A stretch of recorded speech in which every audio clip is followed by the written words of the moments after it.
Dear Papa Dudut, posible bang magtanim tayo ng matinding galit sa isang tao?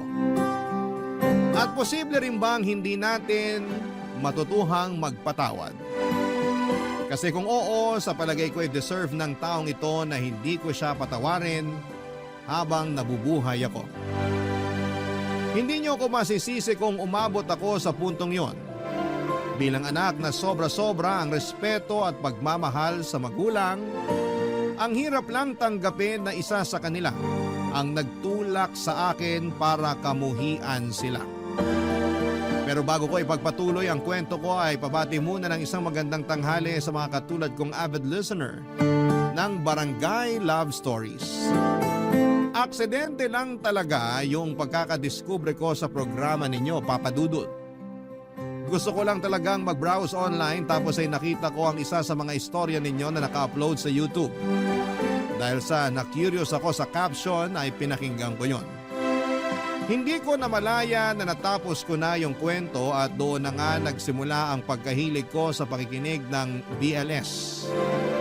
Hindi ko lang akalain na magpapadala ako ng sulat sa Barangay LS at umasa na sana'y mapili ninyo ang sulat ko na itampok, Papa Dudut. Tawagin nyo na lamang po ako sa pangalang Dayanara, 34 years old at taga-Pasay. Nagtatrabaho ako sa isang hotel bilang housekeeping supervisor at meron na akong asawa. Sa Pasay rin talaga kami lumaki ng kapatid kong si Ricky na sa ngayon ay nakasampa na sa barko at nagtatrabaho bilang isang kusinero. Ang kwentong ibabahagi ko ay magsisimula noong 2013 kung saan ay nakatanggap kami ng balita tungkol sa tatay naming tripulante na na-injury sa barko. Nabalian siya ng binte at balakang matapos madulas noong kasagsagan ng malakas na bagyo sa kinakaroonan nila. Kaya naman napilitan siyang umuwi para magpagaling. Matagal-tagal na ring seaman si Papa, simula pa lang nung pinanganak ako ay sumampa na talaga siya sa barko. Siya lang kasi ang nagtatrabaho sa amin. Marami silang pangarap ni Mama at isa na nga doon yung makapagpatayo ng malaking bahay dahil nangungupahan lamang kami noong araw. Natupad naman yon pero hindi pa ito tapos gawin noong maaksidente ang tatay ko, Papa Dudut. Kaya nga hindi matanggap ni Mama ang nangyaring pansamantalang paghinto ni Papa sa pagtatrabaho dahil mas lalong matatagalan nang matapos ang pagpapagawa ng bahay namin, Papa Dudut.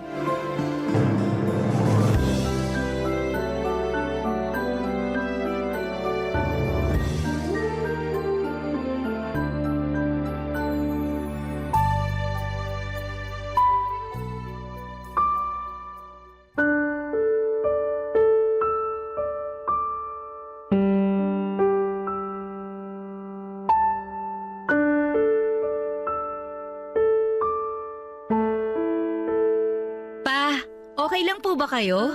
Oo naman, nak. Bakit mo natanong? Salubong po kasi yung kilay nyo eh. Nakakunot din yung noon ninyo kaya akala ko may masakit sa inyo eh. Sa ngayon wala pa ulit. Pero kanina masakit tong binti ko. Ganun po ba?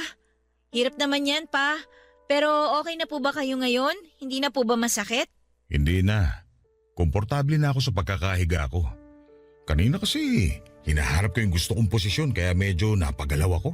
Wag na po muna kayong gumalaw masyado para mabilis kayong gumaling. May bali pa yung balakang ninyo pa. Hindi lang po yung binti ninyo ang problema. Oo nga eh. Oh, gising ka na pala, Joey. Dayanara, bakit nandito ka? Di ba sabi mo mag-apply ka ng trabaho ngayon? Ipagpapabukas ko na lang po yun, Ma.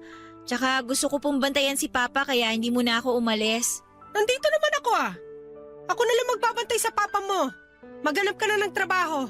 Oh, sabi mo may interview ka dapat ngayon, di ba? Puntahan mo na, sayang din yun. Ayoko naman po talaga dun sa company na yun eh. Kayo lang naman nagsabi sa akin na mag-apply ako dun. Aba, pihikang ka pa. Pasalamat ka nga, sinabihan kita na hiring sila eh. Tapos ngayong interview mo na, sasayangin mo pa? Ewan ko ba naman kung anong utak meron ka? Kasi simula mo pa lang pero dami mo ng reklamo sa buhay. Hindi naman po sa nagrereklamo ako, Ma. Ayoko lang po kasi talagang umalis kasi gusto kong alagaan si Papa. Wala namang mangyayaring masama sa papa mo kasi nga nandito naman ako. Hayaan mo na lang si Dayanara. Kung ayaw niya, edi wag. Marami pa namang ibang oportunidad. Anong kung ayaw, edi wag? Di ka ba nakakaintindi? Sayang nga yung oportunidad. Kung gusto mo, ikaw na lang ang pumunta sa interview na yon. Aba, bakit ako? Mas lalong ayoko. Kaya nga wag mo nang piliting tong si Dayanara. Tignan mo itsura niya. Halata namang ayaw niya tapos ikaw, todo yung pamimilit sa kanya. Ay, Joey, hindi ko naman siya pinipilit ng todo. Ang akin lang kung anong trabaho yun nandyan na basong gaba na niya. Hirap dito sa anak mo masyadong choosy. Hindi naman po ako masyadong choosy, Ma. Ah, basta. Yun din yun. Choosy ka. Ayoko lang naman na mawalan tayo ng pera. Lalo ngayong hindi na makakapagtrabahong tatay mo. Kaya nga habang meron pa tayong ginagastos, pinaghahanap na agad kita ng trabaho. Ano ba plano mong gawin sa diploma mo? Itago sa baul? Aba sana hindi ka nalang nag-aral. Sumusobra ka na, Salve. Anong sumusobra dun? Nagsasabi lang naman ako ng totoo. Hindi ganyan ang pagsasabi ng totoo. Dahil hindi mo na iniisip yung kapakanan at mararamdaman namin ng anak mo. Masyadong walang preno yung bibig mo. Kung nasasaktan ka pala sa mga sinabi ko, sana hindi mo hinayaan ang sarili mo na maaksidente. Hanggang ngayon, sana nandun ka pa sa barko at nagtatrabaho. Ma, tama na po. Ano ba? Sige! Pagkampihan kayo ng papa mo. Kakampihan ko po talaga si Papa kasi grabe na kayo eh. Sa palagay niyo ba gusto ni Papa yung nangyari sa kanya? Kaya nga aksidente eh. Walang may gusto at hindi rin inaasahan. Pero kayo kung makapagsalita parang wala kayong pakialam kay Papa. Sa sweldo lang niya kayo may pake. Nak, hayaan mo na mama mo. Ganyan na siya kahit noon pa. Anong ibig mo sabihin, Joey? Na mukha akong pera? Parang gano'n na nga. Ay, lintik talaga kayo mag-ama. Diyan na nga kayo. Pinaiinit yung ulo ko. Pa, bakit namang ganun si Mama? Hindi ba niya naiintindihan yung sitwasyon? Ewan ko, nak. Pakiramdam ko tuloy wala akong silbi kasi nandito ako sa bahay natin. Nakaratay. Imbis na sana nagtatrabaho ko para may maipadala sa inyo. Wala po kayong kasalanan pa. Kaya huwag niyo sisihin ang sarili niyo. Pag gumaling po kayo, makakabalik na naman kayo sa pagtatrabaho. Doon na lang po muna tayo mag-focus sa pagpapagaling niyo. Papadudot kung ilalarawan ko si Mama ay masasabi kong may pagkabagastos siya. Mahilig din siyang magbida at magyabang sa mga kaibigan niya ng mga bagong gamit na binibili niya mula sa sweldo ni Papa. Tapos kaming mga anak ay madalas na tinitipid niya. Pangarap niyang may pagawa ang bahay namin pero hindi matapos-tapos dahil nauna niyang pagkagastosan ang mga luho niya. Hindi lang sila isang beses nag-away ni Papa dahil sa pagiging waldas niya. Maraming beses na pero sa huli si Papa pa rin ang pinapalabas na masama at maramot ni Mama. Kabaligtaran naman ang ugali ni Mama ang kay Papa. Nuknukan ang tipid yon sa sarili pero napaka mapagbigay pagdating sa amin. Kaya nga nung nalaman niya na tinitipid kami ni Mama, sa akin na niya pinapadala ang allowance namin ng kapatid ko noon sa school at sa bahay. Bagay na ikinainit ng ulo ng nanay namin. Galit na galit siya at sinabing wala raw tiwala si Papa sa kanya. Kaya naman muling binalik sa kanya ni Papa ang pagpapadala ngunit may mga kondisyon. Kasama na roon ang pag-iipon nila ng pera sa bangko na gagamitin pampuhunan sa negosyo pag umuwi na si Papa sa Pilipinas. Kaya lang nagkagulatan na lamang noong nalaman naming walang laman ang bank account nila at hindi rin may paliwanag ni Mama kung bakit nagkaganon. Papadudot.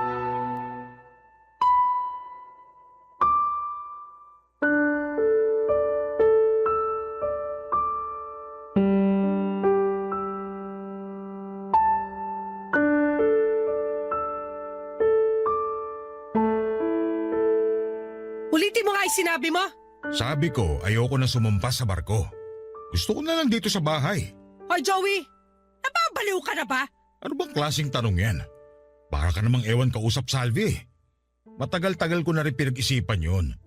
Saka sa kondisyon kong to, malabo na ako makasampa pa sa barko. Sa edad kong to, hindi ko nga alam kung gagaling pa ako. 50 ka pa lang naman ah. Mga kaedad mo nga dito sa atin, nagbabanat pa ng buto. Yung iba mas matanda pa sa'yo. Tapos ikaw? Nagkasakit ka lang na panghinaan ka na ng loob? Ano plano mo sa buhay kung hindi ka nasasampa sa barko? Nakuha mo pa talaga magtanong? Planado ko na nga sana yung mga gagawin ko rito kung hindi mo nilustay yung pera ko sa bangko. Ha? Sobra ka naman sa nilustay. Totoo naman na. Kasi kung nandyan yung pera, bakit wala ka maipakita sa akin? Dito ko rin naman sa bahay ginamit yung pera. Kaya wag mo nga akong paratangan na parang pinagnakawang kita.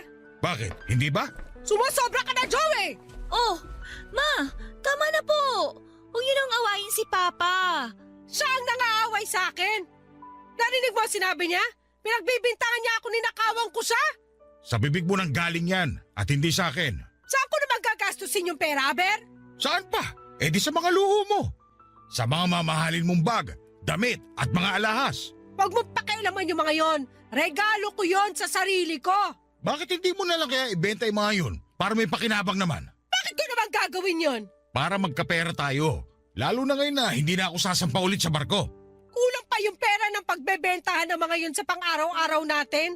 Tapos gamutan mo pa. Paano na lang din tong bahay? Hindi na natapos-tapos. Ma, pwede ba tumigil na po kayo? Pera na lang ba talagang mahalaga sa inyo? Oo! Importante ang pera para mabuhay tayo. Nandito naman ako. Pag nagkaroon na ako ng trabaho, pwede na akong tumulong sa inyo ni Papa. Nak, hindi ka naman namin inuobliga. Hindi! Inuobliga ko siya, Joey. Huwag mo na nga babyhin yung anak mo. Matanda na yan. Kung ikaw kaya yung magtrabaho kaysa inuobliga mo anak natin. Bakit ka naman gagawin yun?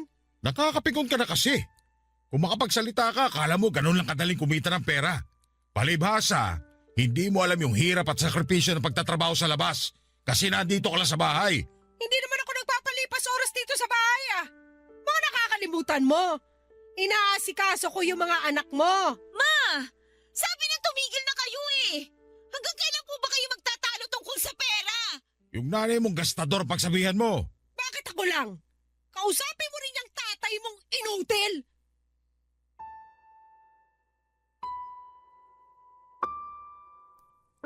Papa Dudut, nalulungkot ako sa nangyayari sa pamilya namin. Lalo na sa mga balikat ko na atang ang mabigat na tungkulin na buhayin sina Mama at Papa. Nagsisimula pa lamang ako noon sa paghahanap ng trabaho pero grabe na yung pressure. Hindi rin nakakatulong, Papa Dudut, ang laging pagreklamo at pagtatalak ni Mama kay Papa. Awang-awa na ako sa tatay namin dahil lagi siyang sinasabihan ni Mama na walang silbi at inutil. Hindi ko lubos maisip kung bakit may ganong kasamang ina at asawa. Sa kabilang banda ay nagsika pa rin ako para makapag-apply ng trabaho. Kahit naman papaano ay may last pay pa si Papa na nakuha niya sa pinagtatrabahuhan niya. Kaya yun muna ang ginamit naming panggastos. Pero syempre kung anong higpit namin ng sinturon ay siya namang waldas ni Mama. Para siyang mababaliw kung hindi siya makakabili ng gusto niya. At kapag sinasaway siya ni Papa ay binabalik niya rito ang sisi at pinamumukha naman niya na kasalanan nito kung bakit kami gipit sa pera at naghihirap kami ng dahil kay Papa. Barangay Love Stories. Barangay Love Stories. Papa Dudut, dahil nagsisimula pa lamang ako sa trabaho ay hindi ganong kalaki ang sweldo ko. Kaya nga natuto akong mag-budget para mapagkasya lamang ang kinikita sa mga pangangailangan namin sa bahay. Kasama na doon ang allowance ng kapatid ko sa eskwelahan na noon ay graduating na rin at para din sa gamot ni Papa. Kaya nga pag wala na akong maibigay kay Mama na extra money ay naghihimutok siya sa akin at pinagsasalitaan ako ng hindi maganda. Halimbawa na doon ay yung tinitipid ko raw siya, hindi ko na siya mahal at maramot daw ako sa kanya. Papa Dudut, masakit para sa akin na makarinig ng mga salitang ganon mula pa mismo sa mama ko. Inaasahan ko kasi na maintindihan niya ang sitwasyon namin pero maling-mali ako. Kung tutuusin ay hindi naman kami umabot sa puntong wala na kaming makain. Meron pa naman. Pero sadyang mapili lang si Mama sa pagkain at gusto niya laging masarap na katulad daw ng mga napapanood niya sa TV o nakikita sa social media na kinakain ng mga kumare niya. Kaya nga tuwing sweldo ko ay binibilhan ko siya pero ni minsan ay hindi siya nagpasalamat. Minsan madalas ay nagreklamo pa siya dahil nahuli raw ako ng bili at iba na ang craving niya ng mga oras na yon. Kaya nga tinamad na akong pasalubungan siya kasi pinamumukha niya sa akin na hindi ko siya ma-spoil katulad ng ibang anak na mga kaibigan niya. Bunga noon ay lagi na lamang akong malungkot, bagay na hindi nakaligtas sa mapag-obserbang mga mata ng tatay ko.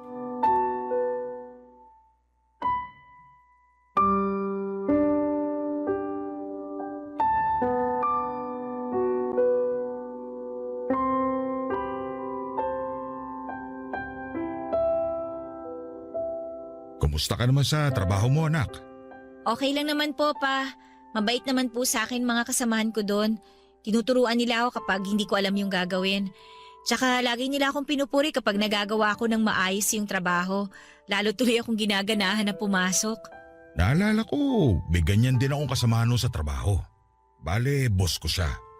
Lagi niya akong pinupuri kapag maayos ang trabaho ko. Kahit pareho kaming lalaki, nalalambingan talaga ako sa kanya. Pero sa totoo lang, hindi lang naman siya sa akin ganun.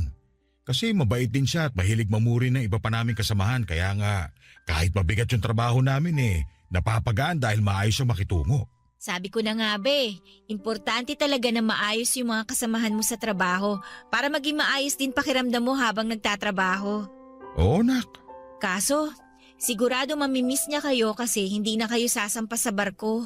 Oo, pero sabi niya sa akin nung isang beses na nagkausap kami sa cellphone, bibisitahin niya ako rito sa bahay pag dumaong na ulit dito sa Pilipinas yung barko nila. Ganun po ba? Ayos yun. Para naman kahit po papano malibang kayo habang nagpapagaling. Ay, sa totoo lang, nalulungkot pa rin ako sa nangyari sa akin. Naisip ko kung hindi ako na-aksidente, baka kahit papano makapag-extend pa ako ng kontrata sa barko bago ako tuluyang magretiro. Kasi naman yung nanay mo kung sabihan ako ng inutil at walang silbi, akala mo kung sino? Minsan gustong sumama ng loob ko sa kanya kasi nga ang tagal ko rin nagpakahirap sa pagtatrabaho sa barko. Tapos siya gastos dito, gastos doon lang ang ginagawa. Oh, kita mo, pati yung inaasahan kong ipon sana niya mula sa mga padala ko, wala rin nangyari.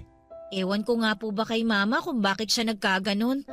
Ang hirap na niyang kasama dito sa bahay. Wala siyang ginawa kundi magsisigaw tsaka magparinig sa atin. Nasasaktan ako kapag pinaparinggan ka niya at sinasabihan na masasakit, anak. Kung ako kahit papano nasanay na sa kanya, pero naaawa ko sa'yo. Natitiis ko naman po pa. Pasok sa isang tenga, labas sa kabila. Para hindi ko masyadong damdamin. Pero kahit na, ayoko masanay ka na ginaganon ng sarili mong ina. Si Salvi talagang kailangan magbago. Ayus-ayusin niya tapos ang dila niya kasi masyado nang matalim. Kaya nga laking pasasalamat ko kasi nandito na kayo kasama namin. Kahit na hindi tayo katulad ng dati, yun bang madali sa inyong mabili yung mga luho namin? Ayos lang sa akin yun. Kasi magkakasama na tayo. Tutuparin pa rin naman natin yung plano yung negosyo. Kasi talaga pong pag-iipunan ko yun pa. Talaga, anak? Opo pa. Kaya nga po magpagaling talaga kayo. Salamat pero ayoko nang isipin mo yun. Baka lalo ka lang kasi mabigatan Ikaw na nga lang gumagastos dito sa bahay. Saka ikaw na rin nagbibigay ng allowance sa kapatid mo. Malapit na rin naman po siyang gumraduate. Nag-uusap na kami na pagtutulungan namin ang gastusin dito sa bahay para hindi ako mahirapan. Kaya ako na pong bahala sa negosyo nyo. Basta dapat pangako nyo sa akin na magpapagaling kayo, ha? Oo naman, nak. Salamat kasi kahit wala man ako maraming pera, meron naman akong mababait na mga anak. Para sa akin, kayo ng kapatid mo ang yaman ko na hindi matutumbasan ng kahit magkanong halaga. Mahal na mahal ka namin pa. Masaya talaga kami na magkakasama na tayo ngayon dito sa bahay. Kaya sana kahit na ano pong sabihin ni Mama, huwag niyo po masyadong damdamin ha. Hindi totoo yung mga yun. Gayahin niyo na lang ako pa. Pasok sa isang tenga, labas sa kabila. Sabi ko naman sa'yo, sanay na ako. Pero pag naiinis ako sa kakatalak ng nanay mo, parang siya yung gusto kong palabasin sa bahay natin. Mabuti pa nga po. Ikaw ha, suportado mo ako. Hindi lang po suportado pa. Kakampi niyo pa ako. Papa Dudut, hindi ko na napigilang maglabas ng sama ng loob kay Papa, pero hindi para ipamukha sa kanya ang tulad ng mga sinabi ni Mama. Thankful kami ng kapatid ko na ligtas si Papa at kasama na namin siya. Kung tutuusin ay matagal-tagal na rin siyang nagtatrabaho sa barko bago nangyari ang aksidente. Maraming birthday namin ang kapatid ko na wala siya at maraming Pasko rin na malayo siya sa amin. Kaya kahit papaano ay may comfort at saya rin na kasama namin siya sa bahay ngayon. Mahal na mahal ko si Papa. Siya ang madalas kong kausap pagkagaling ko sa trabaho at kahit na anong late ko nang umuwi dahil sa heavy traffic ay naaabutan ko pa rin siya sa sala habang nasa wheelchair niya at naghihintay sa akin. Minsan ay doon na siya nakakatulog kaya naaawa naman ako. Lagi niyang kinukumusta ang araw ko at pinakikinggang mabuti ang bawat detalye ng mga kwento ko. Nakikita ko sa mga mata niya na sabik siyang malaman ang nangyari sa buong maghapon ko. Pangit man yon o maganda. Kaya nga pagkatapos kong magkwento sa kanya ay gumaan ang dibdib ko. Lumipas ang 1 taon ay nakagraduate na rin si Ricky at 2 na kaming naghahanap buhay sa pamilya. Kahit paano ay may katuwang na ako sa responsibilidad, kaya bahagyang gumaan ang mga dala-dala ko. Kung may nagpapabigat man ulit nito ay walang iba kundi si Mama at ang walang katapusan niyang pagrereklamo. Minsan papadudot na pag-usapan namin nila Papa at Ricky kung wala na ba talagang pag-asa na magbago si Mama. Kung umakto kasi siya akala mo ay pinagdadamutan. Siya na nga yung walang trabaho sa amin, siya pa rin yung pinaka magastos. Kaya nahirapan din kaming mag-ipon ng kapatid ko dahil laging nangihingi si Mama. Hanggang sa nagdaan pa ang 9 na taon, meron akong inanunsyo sa bahay na agad na kinontra at tinaasan ng kilay ng nanay ko.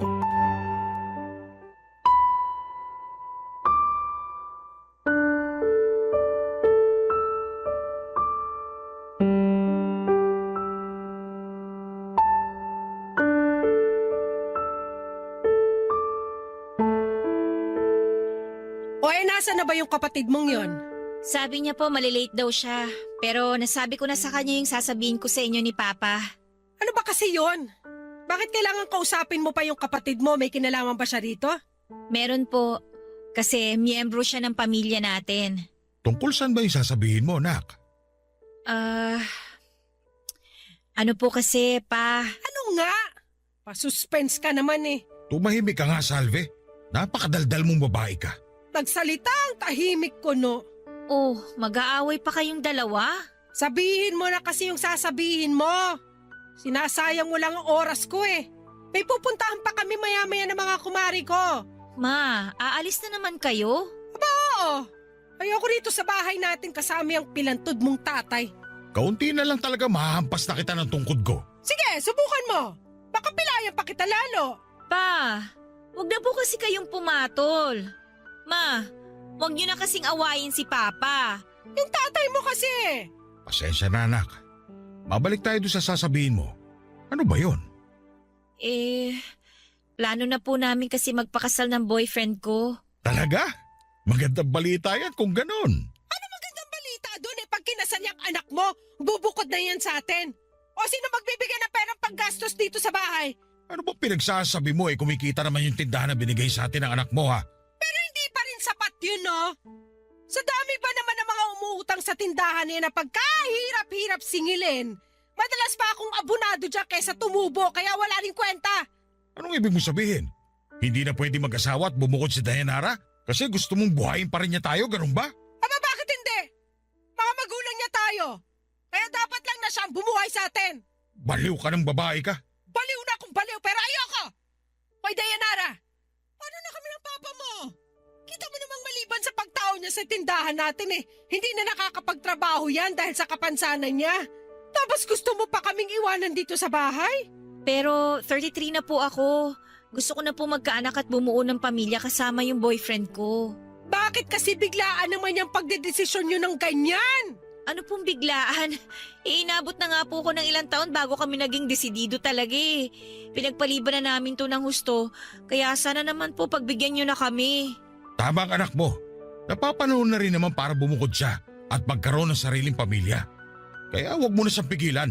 Paano na nga tayo pag umalis na rito si Dayanara? Mabubuhay naman tayo kahit bumukod siya. Hindi ako mabubuhay sa kakarampot na kita ng tindahan natin, Joey! Hindi ko naman po puputulin yung pagbibigay dito sa bahay, Ma. Mag-aabot pa rin naman po ako kahit papano. Siguro hanggat wala pa kaming anak. Paano kung mabuntis ka kaagad pagkakasal nyo? Eh di automatic hindi ka na mag-aabot sa amin. ATM ba talaga ang tingin niyo sa akin? Hindi po ba pwedeng magkaroon din ako ng sariling buhay? Ang tagal-tagal ko nang inuna tong pamilya natin. Ngayon na gusto ko ng pagtuunan ng sarili ko, nagkakaganyan kayo? Ayos lang sa akin na mag-asawa ka na, anak. Yang nanay mo lang talaga ang problema rito eh. Kung makapagsalita, akala mo mamamatay na sa gutom. Eh sa dami nga ng pwedeng kainin dito sa bahay, nasasayang na lang dahil ang arte-arte. Ako pa talaga maarte, ha? Please naman, wag na kayong mag-away oh. Napapagod na kasi ako sa kasasaway sa inyo eh. Ma, kinausap ko na si Ricky. Sabi niya siya na raw po ang bahala rito sa bahay natin hanggat wala pa siyang pamilya. Wala pa naman daw siyang planong mag-asawa, kaya wala kayong dapat ipag-alala. Buti pa yung kapatid mo, iniisip kami ng tatay mo. Pero ikaw? Ha? Kanino ka ba nagmana? Napakadamot mo? Makasarili ka? Bahala ka sa buhay mo! Kahit mamaya mag-asawa ka na kung gusto mo! Hoy Salve, namumuro ka na talaga. Huwag mo ako pinagkakausap! Inutil! Papadudot, pakiramdam ko talaga na mga panahong yon ay nakagawa ako ng malaking kasalanan samantalang gusto lang naman naming magpakasal ng boyfriend ko. Kung tutuusin ay 33 years old na ako noon pero kung pagbawalan ako ni mama, para pa rin akong teenager. Gusto ko na magumpisa kami ng pamilya ng boyfriend ko dahil hindi na kami bumabata pa. May lahi pa naman kami sa side ng nanay ko na hirap ng magkaanak kapag tumungtong na ng 30 anyos. Mabuti na lamang at sinuportahan nila Papa at Ricky ang plano ko kahit na naging resulta noon ay sumama ng husto ang loob ni Mama. Pero hindi ko na lamang siya masyadong pinagtuunan ng pansin. Malungkot ako na tutulo siya sa pagpapakasal ko. Pero tinuloy ko pa rin ang matagal na naming plano ng boyfriend ko. Siyempre nakabudget pa rin ang wedding namin para makatipid at invited lamang ang mga malalapit naming kamag-anak at mga kaibigan. Kaso hindi pumunta si Mama.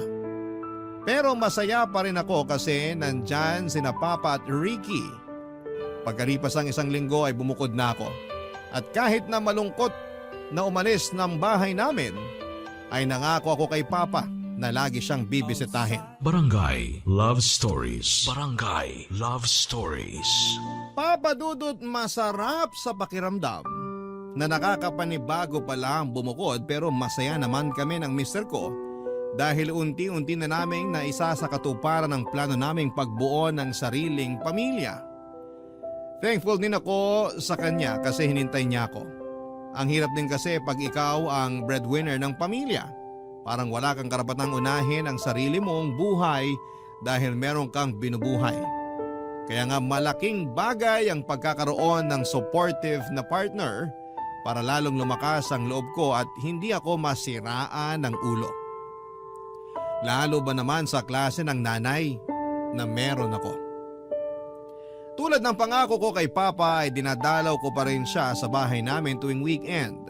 In fact, doon kami nagla-lunch. Kung tatanungin ninyo kung kumusta na kami ni Mama, malamig pa rin ang pakikitungo niya sa akin. Sinabi na lang ni Papa na hayaan ko muna at bigyan ng panahon para matanggap niya ang sitwasyon. Pero kapag hindi naman ako pumupunta sa bahay namin ay lagi ako nakikibalita sa kapatid ko sa mga nangyayari doon. At nalaman ko nga na napapadalas ang pag-aaway ni na Mama at Papa.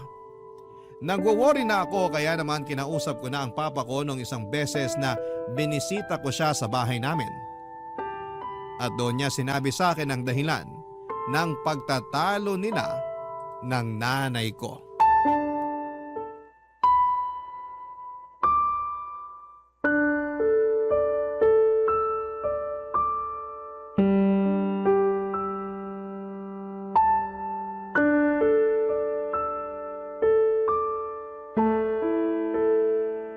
Totoo po ba yung sinabi niyo, Pa? Oo, nak. May ibang lalaki ang mama mo. Huling-huli ko siya na madalas niyang kausap sa cellphone. Base sa kwento ng mama mo, mayaman daw yung lalaking nakilala niya sa kasino. Kasino? Nagkakasino si Mama? Oo.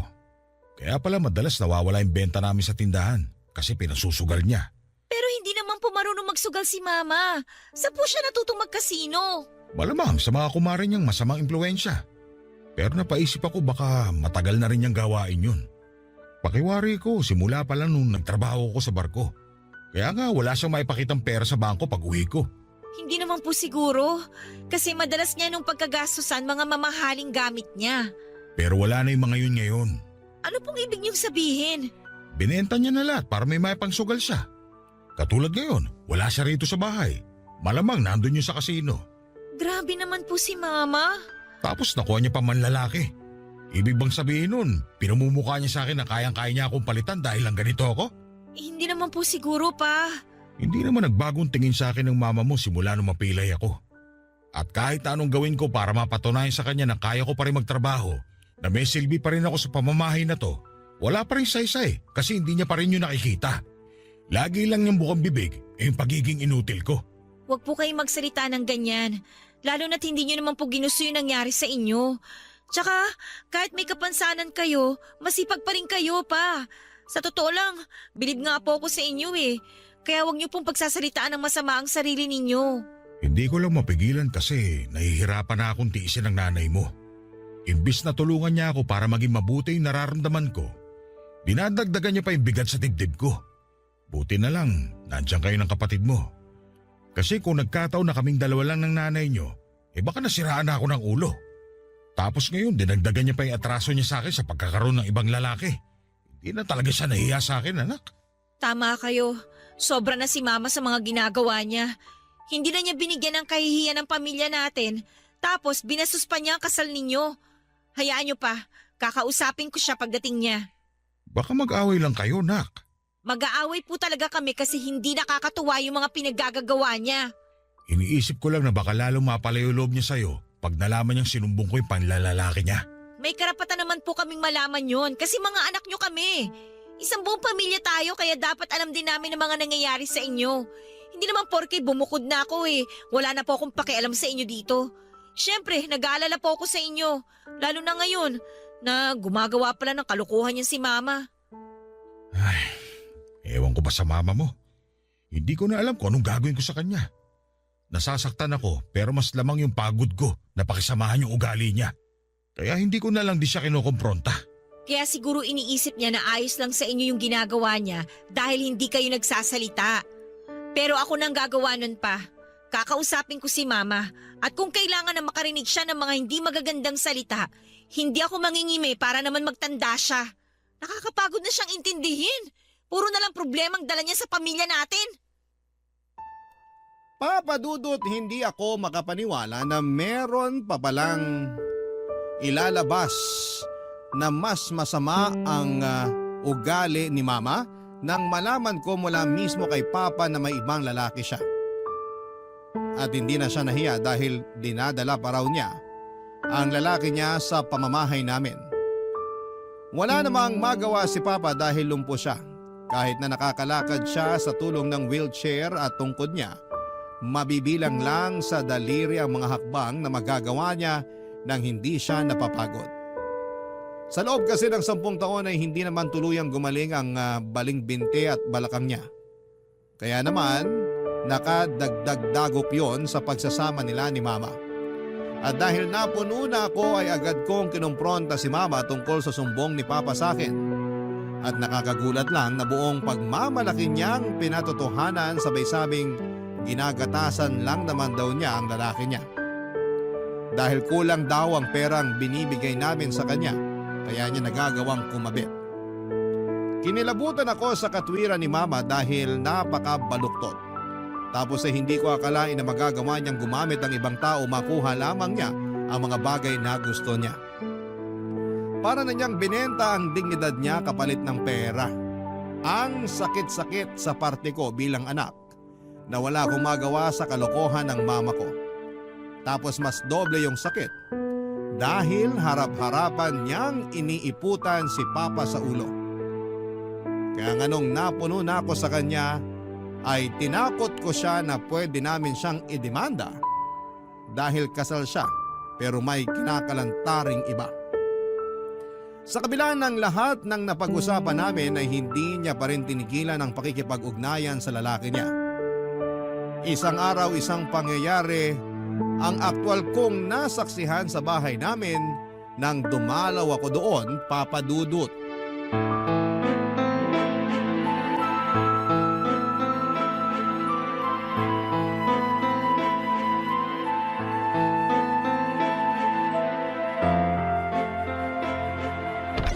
Teka, Salvi! Diyan ka sa labas! Lumayas ka na rito! Bakit niyo tinulak si Papa? Pa, ayos lang ba kayo? Ayos lang, nak. Medyo masakit lang tong balakang ko. Aalalayan ko na po kayong tumayo. Sige, anak. Salamat. Aba, biglaan naman ang pagdating mo. Pero buti na rin yun para masundo mo na yung tatay mong pilay. Ang kapal ng mukha mo, Salvi! Mukha mo ang makapal! Naati mo na binubuhay ka ng mga tao sa paligid mo? Wala ka ng silbi sa pamamahay na to kaya lumayas ka na! Bahay ko rin to, kaya hindi mo ako mapapalis! Sa akin nakapangalan ng titulo nito kaya wala kang habol dito! Bakit niyo ba pinapalis si Papa? Dito na kami titira ng boyfriend ko! Boyfriend? Oo! Akala ko ba hiniwalayan niyo na yung lalaking yon? Anong pinagsasasabi niyo na dito na kayo titira? Eh bahay din namin to! Bahay ko lang to! May sarili ka ng bahay, di ba? Tapos sa akin to nakapangalan kaya patitirahin ko yung gusto kong patirahin dito. Kaya magsasama na kami dito na boyfriend ko. Hindi kami papayag, Ma! Wala ka magagawa. Desisyon ko yon. Total, hiwalay na rin kami ng tatay mo. Hiwalay? Anong pinagsasasabi niyong hiwalay? Nakipag-hiwalay na ako sa kanya. Kasi ayoko na siya makasama sa pamamahay ko. Tsaka hindi ko na siya mahal. Kaya hayaan niyo na lang ako na maging masaya. Gusto niyong maging masaya kahit na maging miserable si Papa? Anong klaseng asawa kayo? Yung klase ng asawa na hindi magtitiis sa pag-aalaga sa inutil na yan hanggang tumanda ako at mamatay. Mataas ang pangarap ko sa buhay. Alam mo yan. Sabi ko nga noon, pag natapos ng bahay natin, gusto ko namang sumama sa mga kumari kong magliwaliw sa iba't ibang lugar. Pero hindi ko magawa makaalis dito sa Pilipinas kasi wala tayong kapera-pera. Kasalanan lahat to ng tatay mo dahil na-aksidente siya tumigil sa pagtatrabaho. Eh di sana buhay reyna na ako ngayon at hindi taga-alaga ng katulad niyang inutil. Kayo ang totoong inutil! Ano sinabi mo? Ang sabi ko, kayo yung totoong inutil dito at hindi si Papa! Napakabastos mo at walang moda! Kayo yung bastos! Ang kapal ang mukha nyo! Kinain na kayo ng kasakiman nyo para paalisin nyo si Papa! Tapos ang kapal pa ng mukha nyo na sumbatan si Papa at sabihang inutil! Eh kayo nga yung walang silbi eh! Hoy, Dayanara! Hindi kita pinalaking bastos! Mahadera kang babae ka? Masusungal-ngal talaga kita! Anong pinalaking pinagsasasabi nyo? Hindi naman talaga kayo naging nanay sa amin ng kapatid ko! Tsaka, nagpapasalamat ako dahil hindi nyo ako pinalaki! Kasi kung nagkataon, eh dinagmana ako sa pagiging galit ninyo! Itiko mo na yung bunganga mo! Magsama kayo niyang tatay mong inutil! Umalis na kayo sa harapan ko! Mga buwisit kayo sa buhay ko! Mga salot! Papa Dudut, wala na kaming nagawa noong pinaalis kami ni Mama sa bahay. Ayaw na rin namang makisama sa kanya ni Papa kasi pagod na raw siya at nasasaktan sa mga pinaggagawa ng nanay ko. Kaya naisipan kong isama na lamang siya sa bahay namin ng asawa ko. Tapos nung sumunod na araw ay nalaman kong pinaalis na rin ni Mama sa bahay si Ricky. Mabuti na lang at may kakayahan ng makarenta ng sariling mauupahan ng kapatid ko kaya hindi naging problema ang tutuluyan niya. Galit na galit kami kay mama pero mas nangibabaw doon yung mga katanungan tulad ng paano niya nagawa sa amin ang mga bagay na yon. Samantalang kami ang pamilya niya. Ayaw na rin naman siyang ipademanda ng papa ko dahil dagdag gulo lang daw yon. Sinabi rin niya na hayaan na lang namin si mama sa kagustuhan nito. Kaya kahit labag sa kalooban namin ang kapatid ko ay sinunod namin ang desisyon ni papa at nirespeto ang gustong mangyari ng tatay namin. Tuluyan na kaming kinalimutan ng nanay namin, Papa Dudut, at kinalimutan na rin namin siya. Pero lagi pa rin siyang naaalala ni papa kaya madalas siyang malungkot. Wala naman akong magawa para mabawasan ang sakit na nararamdaman niya. Kasi sa tuwing nakikita ko siyang malungkot at palihim na umiiyak, ay nadudurog ang puso ko. Bilang anak, ayaw kong nasasaktan ng magulang ko. Pero wala naman akong magawa para maayos pa ang nasira naming pamilya dahil kay mama. Kaya lang akala ko ay wala nang lalala pa sa sitwasyon. Pero pagkalipas lang ng 2 buwan, ay na-stroke ang tatay namin na naging dahilan para tuluyan na siyang kunin sa amin. Ang sakit-sakit mamatayan ng tatay. Habang sinusulat ko po ito ay naiiyak pa rin ako. Hindi ko alam kung papaano ilalarawan ang sakit. Kulang na lang ay mamatay din ako ng araw na yon. At magpahanggang sa ngayon ay hindi ko pa rin tanggap ang nangyari kay papa. Sinisisi ko pa rin si mama na hindi man lang dumalaw sa burol at libing ng tatay namin. Kaya nga lalong nadagdagan yung galit at hinanakit ko sa puso ko para sa sarili kong ina. Alam ko naman na dapat matutuhan kong magpatawad pero sa ngayon kahit na anong gawin ko ay hindi ko pa rin mahanap ang pagpapatawad na yon sa puso ko. At sa nakikita kong ugali ng nanay namin ay yun bang mas pinagtatawanan niya na wala na talaga siyang pakialam sa amin ng kapatid ko. Sa kasalukuyan, Papa Dudut ay nagpapatuloy pa rin naman ang buhay namin ng kapatid ko. Kinakaya namin ang bawat araw kahit na wasak kami. Nami-miss pa rin namin ang tatay namin at kapag nakakaramdam kami ng kalungkutan ay masasayang ala-ala na lamang na kasama siya ang iniisip namin. Ipinagpapasa Diyos na lang din namin ang karma para sa aming nanay.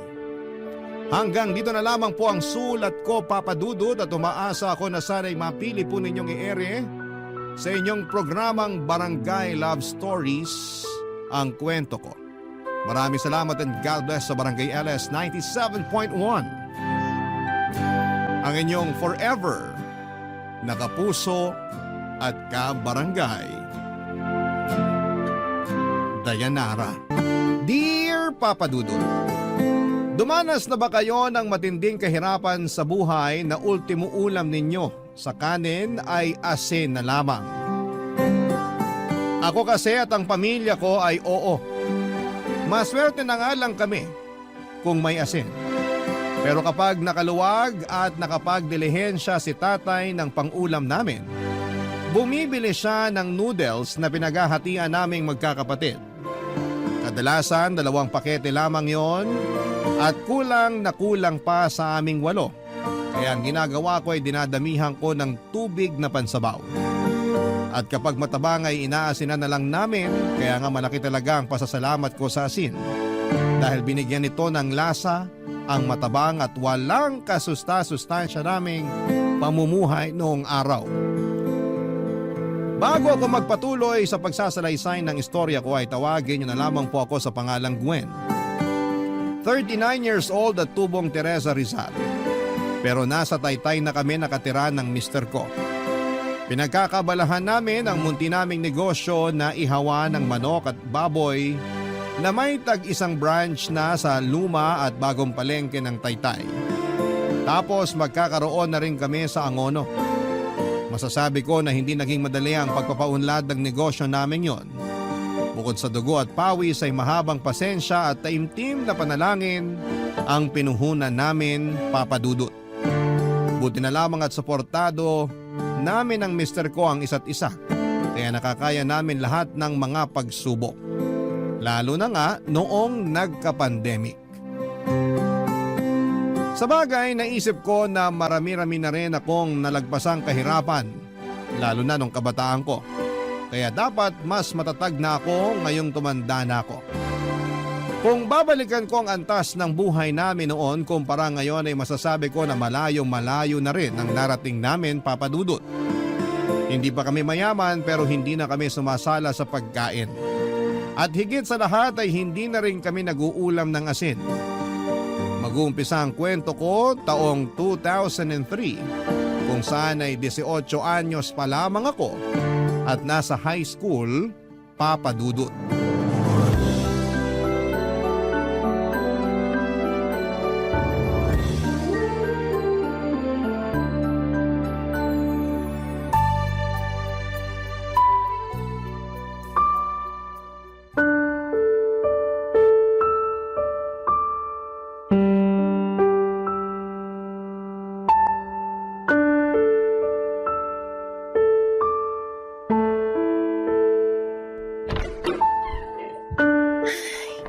Nandito na po ako, Nay.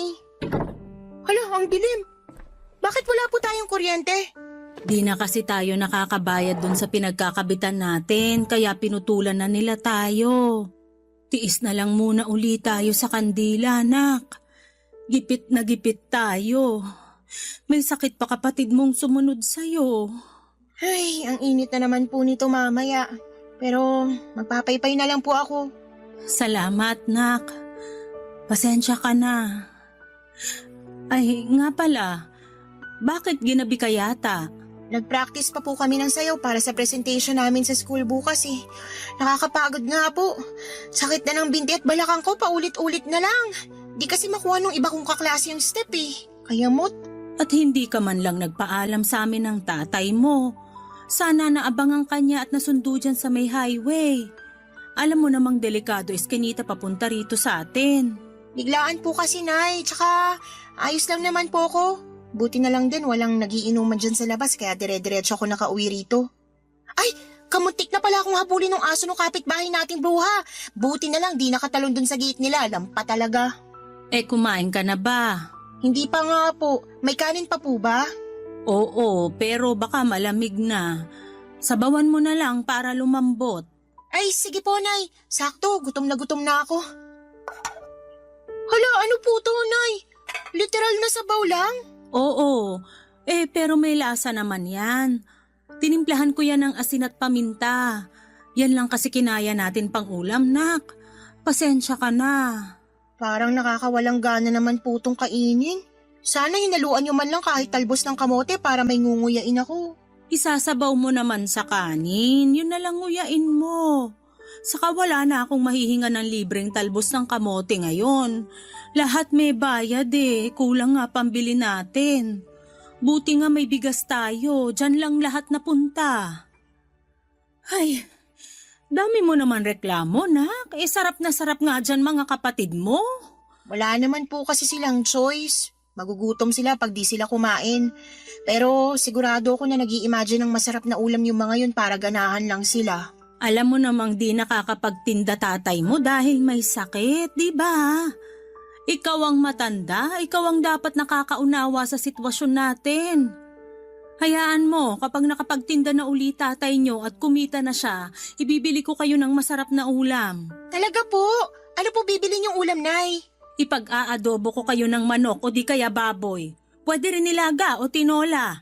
Gusto ko po sinigang. O sige, magsisinigang tayo pero sa ngayon, pagtiyagaan mo na lang muna yung kanin at sabaw. Lamang tiyan din naman yan. Ano pa nga ba? Sige po, kakainin ko na po, Nay. Ay, teka. Buti naalala ko. Kunin ko lang po sa bag ko. Ano yan? Tanan! Fish cracker po. Gabi na, magsisitsirya ka pa? Di ko naman po to papapakin. Uulamin ko po to. Feeling ko kasi di talaga ako mabubusog sa kanin at sabaw, Nay. Hay nako, dami mo talagang arte. Siyempre, ako naman po kakain. Di naman kayo. Kaya nga mag-aral ka ng mabuti nang magkaroon ka ng magandang trabaho. Para kapag kumikita ka na, Mabibili mo lahat ng pagkaing masasarap na gusto mo. Ganun po talaga gagawin ko pag kumikita na ako. Di na tayo mag-uulam ng sabaw lang dahil meron na rin pong karne at mga gulay. Pero sa ngayon, i-imaginein ko na lang muna na sinigang tong ulam natin para mabusog ako. Sige, maiwan na kita. Matutulog na ako kasi inaantok na ako. Patayin mo na lang kandila pagkatapos mong kumain, nak. Opo, Nay. Good night po. Pangatlo ako sa magkakapatid at pangalawa sa matandang babae. Taho vendor ang tatay Simo namin at taong bahay naman si Nanay Wilma. Nakatira lamang kami sa maliit na barong-barong na may tagpi-tagping yero at dingding na plywood. Sunod-sunod kaming magkakapatid kaya naman hindi nalalayo ang agwat ng edad namin sa isa't isa. Ako na lang ang nag-aaral sa amin dahil huminto na ang ate at kuya ko para mamasukan ng trabaho. Nangatulong sa Maynila si ate samantalang si kuya ay nagtrabaho sa peryahan bilang utusan at tagalinis. Pero hindi sila regular na nagpapadala ng pera sa amin. May sariling pamilya na kasi si kuya tapos si ate ay nalaman na lamang namin na nakipagtanan sa boyfriend niya. Simula noon ay naatang na sa mga balikat ko ang responsibilidad bilang panganay. Kaya ganoon na lamang ang tampo ko kina nanay at tatay papadudot. Sa kabila ng lahat ay mahal ko naman ang aking pamilya. Dumarating lang talaga sa punto na nauumay na ako sa pamumuhay namin. Dagdag pa yung nakikita ko na para bang kontento na sina nanay at tatay sa estado ng buhay namin noong araw. Yun bang ayos lang kung makain? May makain at ipagdasal na lang sa Diyos na maghimala kung wala. Mabait si nanay at maalagang ina papadudot pero madali siyang malungkot at malugmok. Mahina rin ang loob niya kaya kahit na anong oportunidad ang dumating sa kanya tulad ng magandang trabaho ay hindi niya sinusubukan o pinapasok man lang. Hindi raw niya kaya at natatakot siyang magkamali. Si tatay naman ay masipag sa paghahanap buhay pero may ugali siya na hindi ko gusto. Papadudot.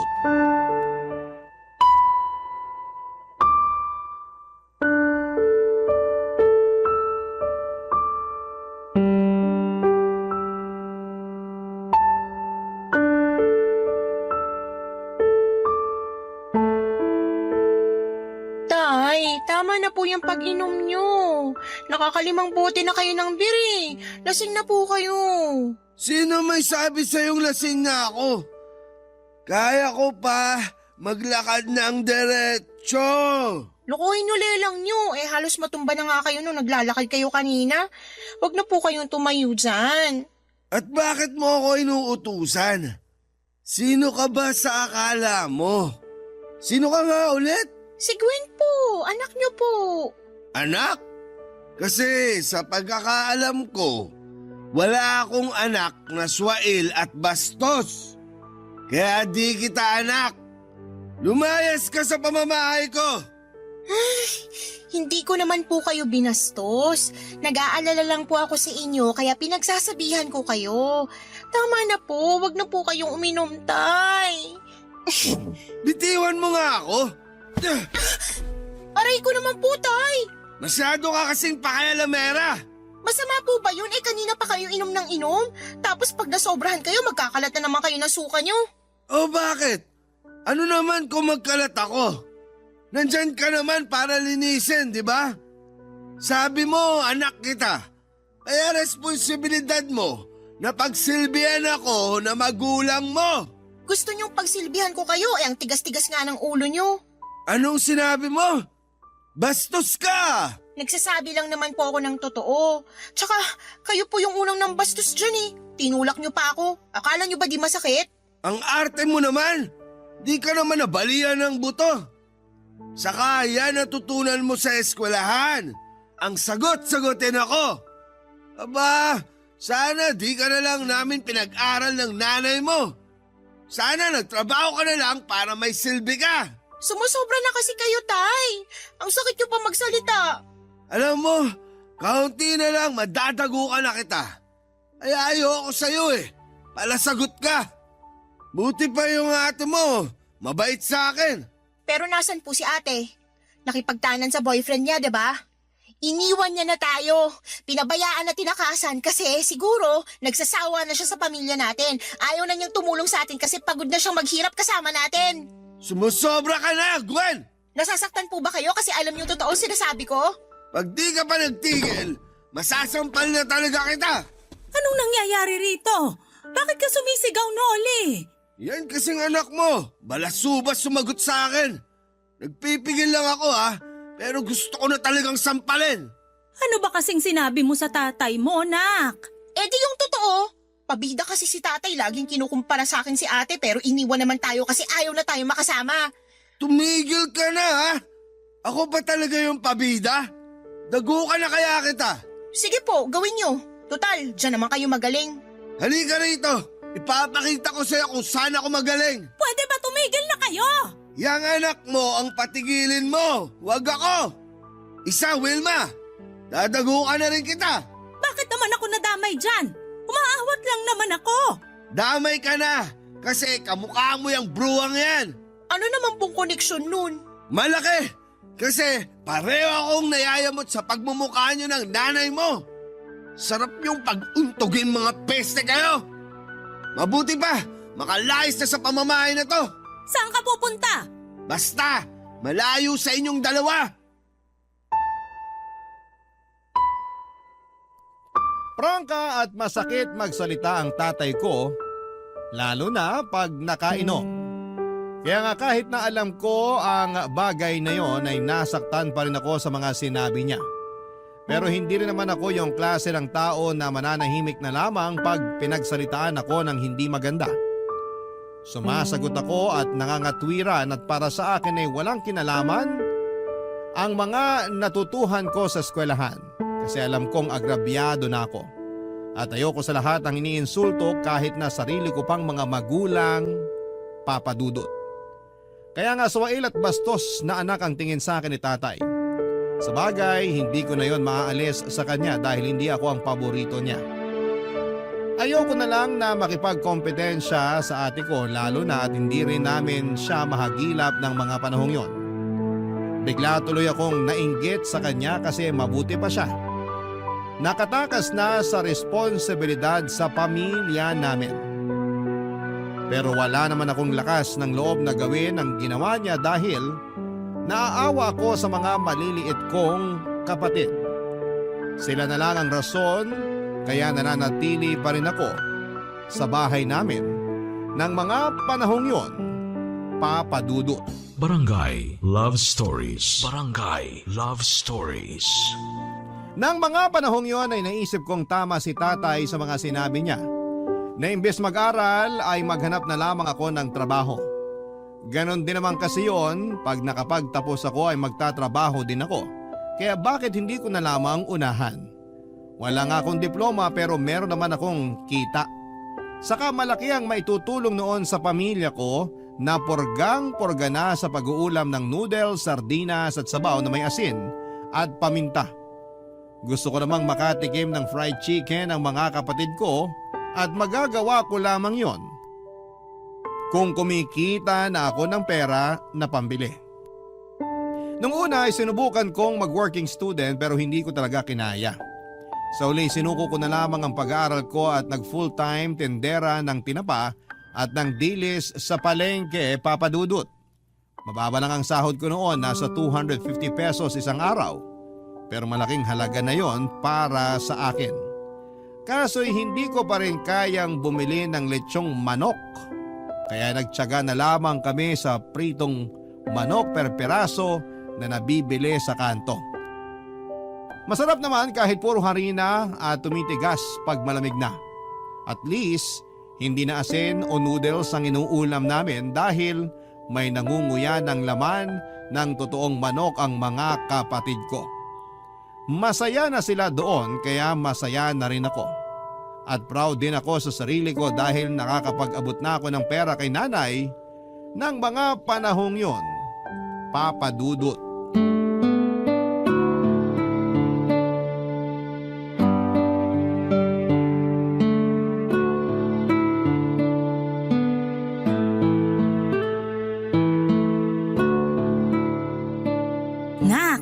Sarap ng ulam natin, adobong baboy. Dami ko tuloy nakain. Grabe, busog na busog ako. Pati mga kapatid mo, kulang na lang itumba yung kaldero ng kanin. Simot na simot. Kita ko nga po dun sa hugasan yung kaldero, wala nang laman. Masaya ako na nabusog kayo, Nay. Di ko na maalala kung kailan ako nakatikim ng adobong baboy. Kamuntik ko na nga rin makalimutan paano lutuin. Buti na lang masarap pa rin ang timpla ko. At nung natikman ko nga yung adobo, parang gusto kong maiyak sa sarap. Hayaan nyo, hindi nyo na mamimiss ng matagal yung adobo kasi pag sweldo ko, yan ang uulamin natin. Pangako po yan. Ay, ang bait-bait mo talagang anak. Pero ayos lang ba talaga sa'yo na magtrabaho ka na lang kaysa mag-aral? Opo, ayos lang sa akin kasi masaya ako na nakakatulong sa pamilya natin eh. Anong nakakatulong? Kakarampot nga lang kinikitang mo dun sa trabaho mo. Noli naman, wag mo naman pagsalitaan ng ganyan si Gwen. Ang yabang kasi magsalita niyang anak mo. Akala mo kung sino. Hindi naman kalakihan yung sinesweldo. Orke nakapagbigay lang ng pambigas at pangulam. Mabuti nga po ako may naibibigay pambigas at pangulam. Kayo? Oh, kita mo na. Ang yabang mo magsalita. Nagsasabi lang naman po ako ng totoo, Tay. Kahit na maliit yung kinikita ko, napapakain kong pamilya natin. Pero kayo? Ano ako? Baka nakakalimutan mo. Ako bumuhay sa inyo ng mga kapatid mo. Binuhay nyo kami sa sabaw na inasinan at nilagyan ng paminta. Yun po ba yung pinagmamalaki nyo? Sumusobra ka na talagang babae ka. Ay, Noli, ano ba? Masyado kang madaldal. Bakit mo naman sinampal ang anak mo? Ang yabang-yabang niyang anak mo eh. Hindi naman kayabangan yon. Nagsasabi lang naman siya ng totoo. Ano? Kinakampihan mo yung anak mong yan? Oo, kasi tama naman siya. Masipag ka nga magtrabaho pero yung kita mo sa bisyo mo lang na pag-iinom na pupunta. Tapos kami ng mga anak mo nagtitiis na lang sa kung anong mabibili ng kakarampot mong bigay. Aba, gusto mo pati ikaw sampalin ko? Sige, subukan mo. Talaga? Ako pang hinahamon mo ha? Wag niyo pong sasaktan si nanay. Nagkampihan pa talaga kayong dalawa. Sarap niyong pag-untogin. Pwede ba umalis na nga po kayo? Kanina ayos-ayos namin nag-uusap dito tapos dumating lang kayo para manggulo. Kung ikaw kaya palayasin ko sa pamamahay na to, baka nakakalimutan mo sinong batas dito. Hindi ko po nakakalimutan pero sana umayos naman kayo. Hindi na po tamang ginagawa niyo, Tay. Habang tumatagal, mas bumibigat pagdadala natin sa buhay ng dahil sa inyo at sa bisyo niyo. Hanggat hindi ikaw ang gumagastos sa bisyo ko, wala kang karapatan pagsalitaan ako ng ganyan. Anak lang kita. Tatay mo pa rin ako. Umalis ka na, Noli. Di ba lalabas ka? Ganyan ka naman eh. Pagkagaling mo sa trabaho, lagi kang pumupunta sa mga barkada mo. Aalis talaga ako. Hindi mo na ako kailangang pagsabihan. Pero sana, umalis na rin yung anak mo. Kasi naiirita ako sa pagmumukha niyan. At saan naman pupunta si Gwen? Baka nakakalimutan mo na dito siya nakatira. Di ikaw na lang yung umalis. Total, wala ka namang silbi. Anong sinabi mo? Ay, ang hirap sa'yo. Ang hilig mo maglaro ng tanga-tangahan. Kainis, makalis na nga. Iyon ang unang beses na sinampal ako ni tatay kaya magkahalong gulat at galit ang naramdaman ko ng araw na yon. Hindi ko na rin pinigilan ang sarili ko na maglabas ng sama ng loob dahil pakiramdam ko ay sasabog na ako. Para sa akin wala siyang karapatang saktan ako kahit na siya pa ang tatay ko. Pakiramdam ko ay nanliit ako sa mga sinabi niya at nawala ng saysay ang pagtatrabaho ko para sa pamilya namin. Kaya umiyak na lamang ako pagkatapos noon at tinext ko ang boyfriend ko para magsumbong sa kanya, Papa Dudut. Makalipas ang isang linggo ay nag-decide akong umalis na lamang sa bahay namin para makipag-live-in sa boyfriend ko.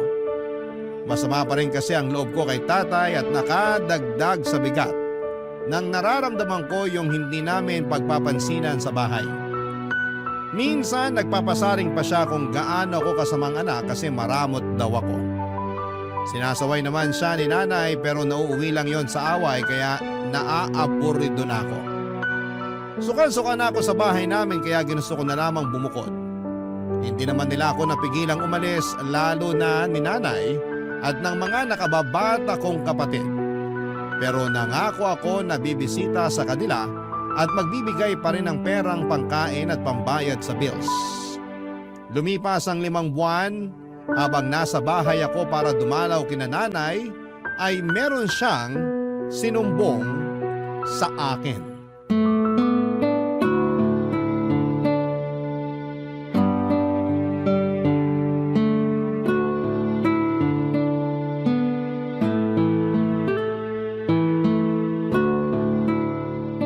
Nay, sigurado po ba kayong ayos lang kayo? Oo, nak. Ayos lang ako. Mukha kasi kayong may sakit kaya nag-aalala ako eh. Ay, wala akong sakit. Pagod lang ako at puyat kaya matamlay ako tingnan. Bakit po kayo pagod at puyat? Siyempre, inaasikaso ko mga kapatid mo. Tapos ako lang naman naglilinis at nagluluto rito sa bahay. Ganun po ba? Sa bagay, pasensya na po kayo kung umalis ako rito sa atin ah. Bakit ka naman humihingi ng pasensya? Siyempre, naisip ko baka masama loob niyo sa akin kasi iniwan ko kayo. Hindi yun ang nasa isip ko, nak. Saka nasa tamang edad ka na para magdesisyon sa sarili mo. Bukod doon, di naman kita masisisi kung gusto mo nang lumagay sa tahimik kasama yung boyfriend mo. Wala kasing kapayapaan tong pamamahay natin. Lalo ngayon na... Na ano po? Wala, nak. Iba na lang pag-usapan natin. Kamusta ka naman? Kayo ng boyfriend mo? Ayos lang po kami, Nay. Pero, curious po ako sa sinasabi niyo kanina. Ha? Wala naman akong sinasabi ah. Meron po. Ayaw niyo nga lang pag-usapan. Ayoko na kasing idamay ka. Problema na namin yun ng tatay mo. Ayoko nang isipin mo. Mas lalo ko po yung iisipin kung hindi niyo sasabihin. O sige. Pero ipangako mong makikinig ka muna sa akin. At kapag sinabi ko na, sana wag mong kamumuhian ng tatay mo. Alam ko may samaan kayo ng loob, pero hindi sana gumatong tong malalaman mo. Depende po, Nay. Hindi ko po may papangako. Gwen naman. Sabihin niyo na po kasi kinakabahan na po ako eh. Sige, sasabihin ko na. Ay, may babae ang tatay mo. Ano po? Totoo po ba yon? Oo, totoo yun. Umamin din naman siya. Paano niyo po nasabi na wag kong kamuhian si tatay? Eh grabe naman po yung ginawa niya. Oo nga. Pero pinatawad ko na siya. Pinatawad niyo? Oo, kasi asawa ko siya, nak. Tatay niyo pa rin siya. Pero kahit na. Ano naman kung tatay namin siya? Bakit niyo hahayaang tarantaduhin niya kayo? Nay naman eh. Siyempre, mahal ko pa rin naman si Noli. Eh kayo ba mahal niya? Kasi kung oo, bakit siya nang bababae? Napakawalang respeto, Nay. Ewan ko ba naman sa tatay mong yun? Kung kailan tumanda, saka nagkaganyan. Akala ko ba nagbago na si tatay pero lalo lang siyang lumala. Huwag ka nang magalit sa tatay mo. Matanda na naman siya eh. Naturingang matanda pero walang pinagkatandaan. Kung kayo kaya niyong di magalit, pues ibahin niyo ako, Nay. Eh baka kaya ganun kasi pangit na ako sa paningin niya. Ano po? Hindi po. Hindi ganun yun, Nay. Naisip ko lang kaya nagawa niyang tumingin sa iba. Sira ulo lang talaga si tatay. Hindi na siya nahiya sa inyo at sa mga kapatid ko. Nagawa niya pa talagang mambabae. Nakakainis siya. Tsaka, huwag niyo nga po siyang ipagtanggol, Nay. Tingnan niyo itsura niyo. Stress na kayo. Nagkukunwari pa kayong di apektado kahit na nahihirapan at nasasaktan na kayo sa ginagawa ni tatay. Ano bang gagawin ko? Alangan namang layasan namin siya ng mga kapatid mo. Sige, saan kami pupunta?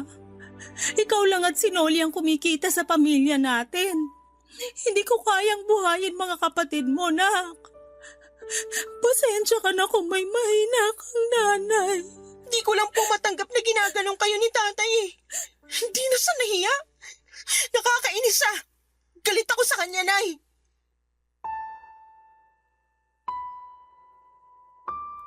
Habang pinakikinggan ko si nanay ay lalong kumukulo ang dugo ko.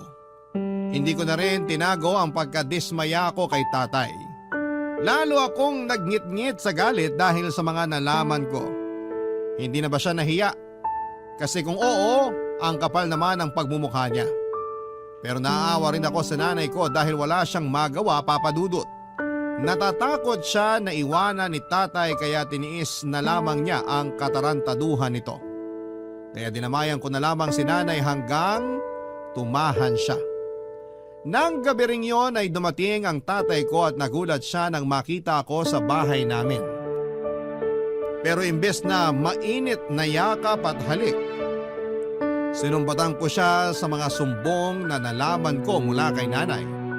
Tapos nauwi yon sa mainit-init na away na may sigawan kasabay noon ang pagpapalayas niya sa akin sa pamamahay niya, Papa Dudut.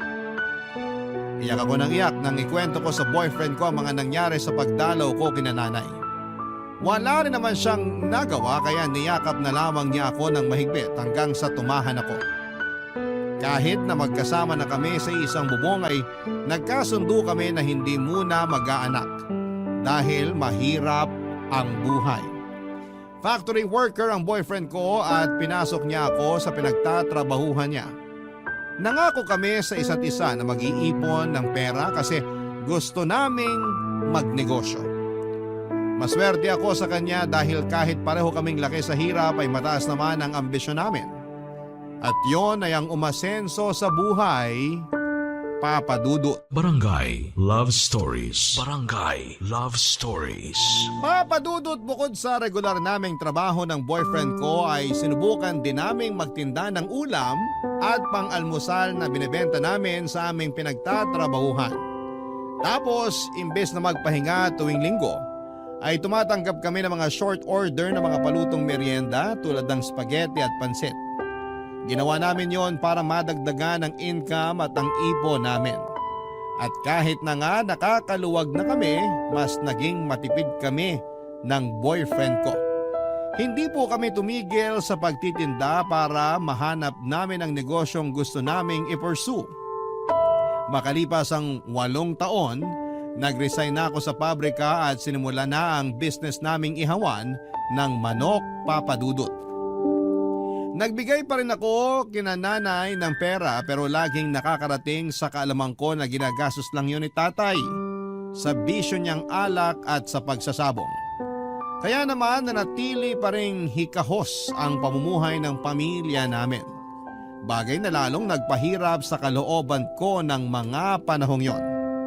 Nasabi ko na lamang sa sarili ko na ang bigat nilang dalhin dahil nauubos ako sa kanila. Ang hirap nilang tulungan kasi sinasamantala nila ang kabaitan ko. Pero hindi na lamang ako masyadong nag-isip ng masama dahil pamilya ko pa rin naman sila. Si tatay lang naman talaga yung mahirap pakisamahan sa amin dahil nagbago na siya.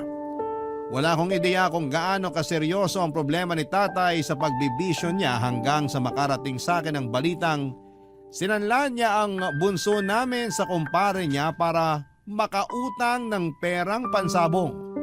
Agad ko namang tinubos ang kapatid ko at kinumpronta ang tatay ko, Papa Dudut.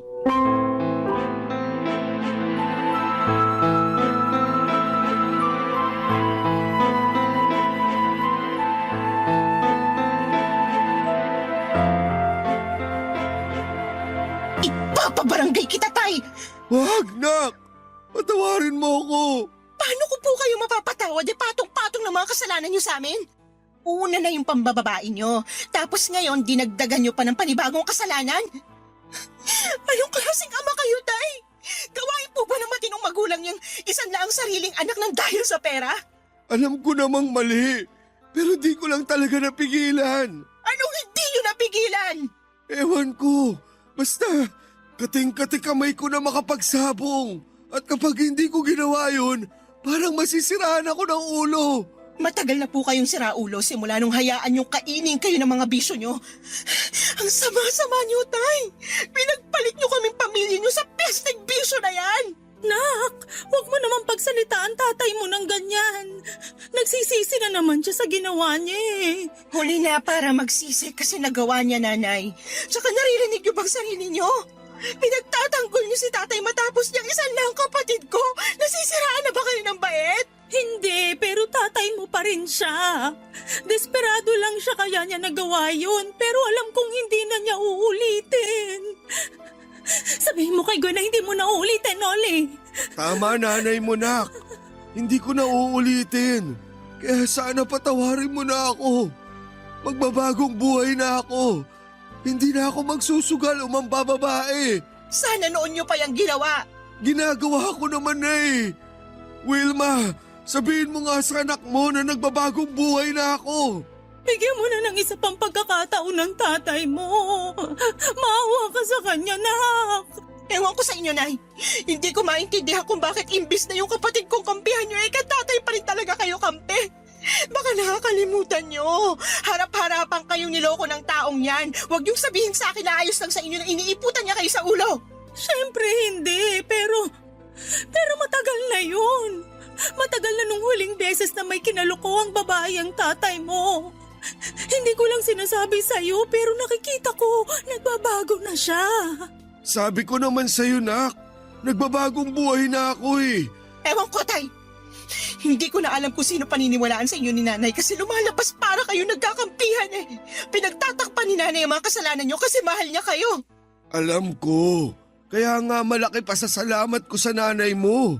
Dahil hindi niya ako iniwan. Kaya sana, bigyan mo pa ako ng isa pang pagkakataon. Marami akong kasalanan sa pamilya natin. Lalong-lalo na sa'yo, Gwen.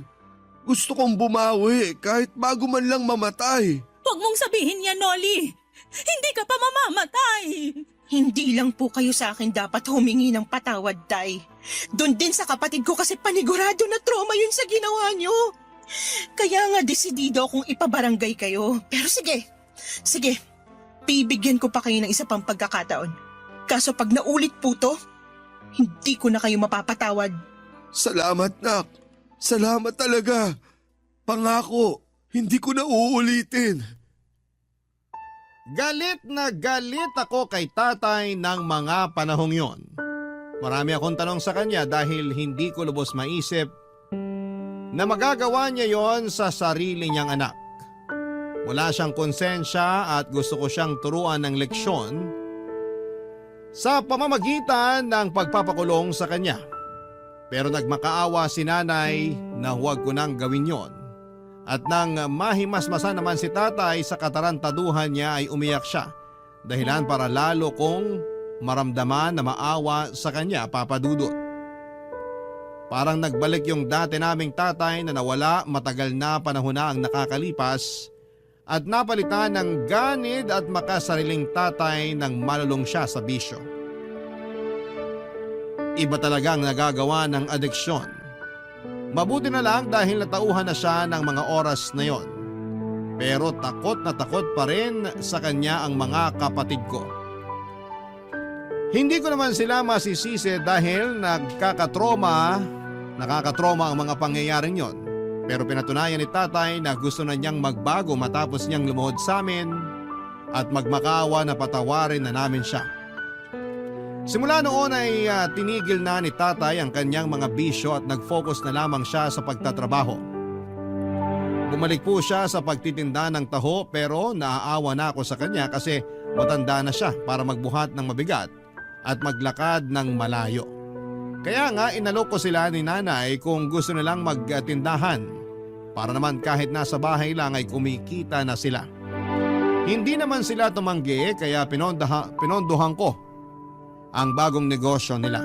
Unti-unti ay kumita ang tindahan nila nanay kaya naipaayos nila ang bahay namin. Masasabi ko po na nakaahon na kami mula sa kahirapan nang dahil sa aming pagsisikap at pagtutulungan.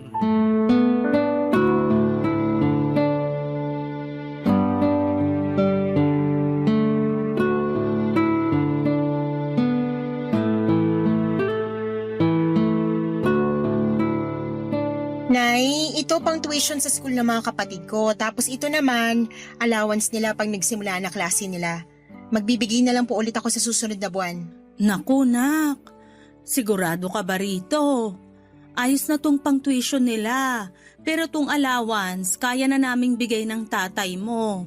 Kumikita naman yung tindahan eh. Tama, nanay mo. Itabi mo lang yan. Baka kailanganin mo. Ayos lang po. Nakalaan po talaga to para sa mga kapatid ko, kaya tanggapin nyo na po. Sige, nanay. Nahihiya na kami sa'yo eh. Hindi na namin alam paano ka babayaran yan. Hindi naman po ako naniningil eh. Tsaka, bakit kayo mahihiya? Anak nyo ko, magulang ko kayo. Hindi na kayo ibang tao sa akin. Ang laki na kasi ng naitulong mo sa pamilya natin. Ang dami mong sakripisyo.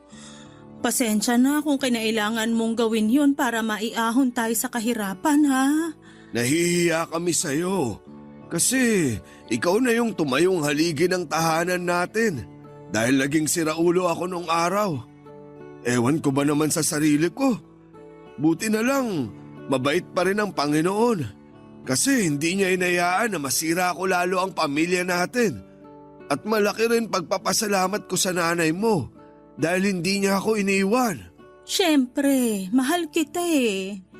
Pero malapit na talaga kita nun sukuan, kundi ka lang nagbago. Buti na lang di mo ako sinukuan. At ikaw rin, nak. Ang laki ng pagkukulang ko sa'yo bilang tatay mo. Tapos, ang dami ko rin kasalanan. Akala ko nga itinakwil mo na ako. Kamuntik na rin po kung hindi talaga kayo nagbago. Bumigo na kayo doon sa huling kasalanang ginawa nyo, kaya nga namumuro na kayo sa akin, tay. Gwen naman! Pero masaya ako kasi nagbago na si tatay. Ganun pala yun, no? Kusang mawawala yung galit at tampo sa puso kapag natuto tayo magpatawad. Kaya nga po pinapatawad ko na kayo, tay. Huwag nyo na lang po talaga uulitin yung ginawa nyo. Oo naman. Hindi ko na yun uulitin. Ako na mismo magpapabarangay sa sarili ko pag ginawa ko pa yun. Saka siraulo na lang ako kung sisirain ko pa yung pamilya natin. Ngayon pa na bumubuti na pamumuhay natin. Hindi pa po tayo mayaman, pero hindi na tayo hikahos katulad nung araw. Nakakakain na rin tayo ng mga gusto nating kainin. Hindi na rin sabaw na may asin at paminta yung ulam natin. Asensado na tayo kasi masipag at madeskarte ka, Gwen. Tapos nahawahan mo na lang kami ng tatay mo. Hindi ba, Noli? Totoo yun. Hindi lang pala sapat yung sipag. Dapat may diskarte rin. Pagtsatsaga at pag-asa na matutupad yung mga pangarap natin, gaano man yun kaimposible. Kahit mga magulang mo kami, meron din kaming natutuhan sa'yo, nak. Salamat, nak. Mahal na mahal ka namin ng tatay mo. At proud kami sa mga narating mo sa buhay. Mahal na mahal ko rin po kayo. Mahal na mahal ko pong pamilya natin. Masayang masaya ako kasi hindi lang ako ang umasenso sa buhay dahil kasama ko rin dito ang pamilya ko. At kahit na marami pa rin kaming pagsubok na pinagdadaanan, nalalagpasan namin yon dahil sama-sama kami at nagtutulungan. Napakalaki talagang factor na hindi ka lang mag-isang nangangarap sa pamilya. Mas nagiging magaan kasi bawat pasan na responsibilidad kung nandyan ang pamilya mo para umalalay sa iyo, Papa Dudut. Sa kasalukuyan, nandito na kami sa taytay ng asawa ko at kinasal kami last 2022 pero wala pa rin kaming anak magpahanggang sa ngayon. Kaya nga nag-decide na lamang kami na mag-ampon ng batang palalakihin namin at ituturing na sariling anak. Kung pagkakaluban pa kami ng Diyos ng anak ay malugod namin yung tatanggapin at ipagpapasalamat. Hanggang dito na lamang po ang sulat ko at sana'y meron kaming na-inspire at napasaya sa istoryang ibinahagi ko sa inyong lahat sa programang Barangay Love Stories. Maraming salamat po, Papa Dudut, and more power sa inyong istasyon. Ang inyong forever kapuso at ka-barangay, Gwen.